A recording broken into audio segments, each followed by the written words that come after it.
UK-wide strike as part of the dispute about pay and patient safety. It's about ensuring that those patients don't languish on waiting lists any longer. And they won't if we are able to fill the vacant posts, if we're able to hold on to the nurses by giving them a decent wage. By the Royal College of Nursing on strike action, the RCN says nurses have had a 20% real terms pay cut since 2010. But the government says it's given NHS workers a pay rise of at least £1,400 this year on top of a 3% pay rise last year.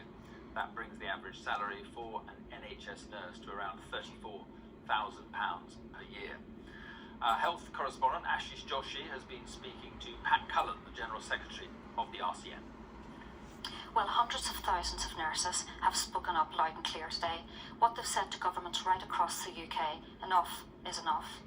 And what they've done today is turned their action now into anger. And it's governments that have pushed those nurses to take the action they've taken today and vote for strike action. And it's government that can stop it. But if they don't, and if they continue to turn their back on nursing staff, then unfortunately what we will see is strike action across the NHS and across the UK. Do you hope that will achieve what you want? Do you want more money?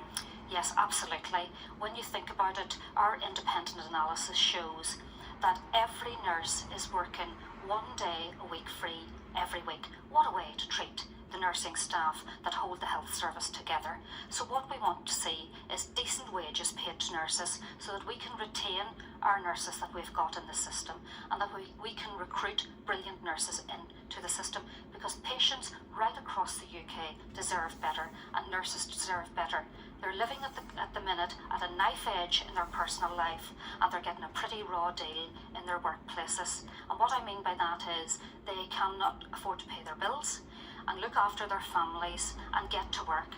And then when they get to work, each nurse that's on duty today and coming on duty tonight is not just filling their own post, but all of the tens of thousands of vacant posts that have been created by this government.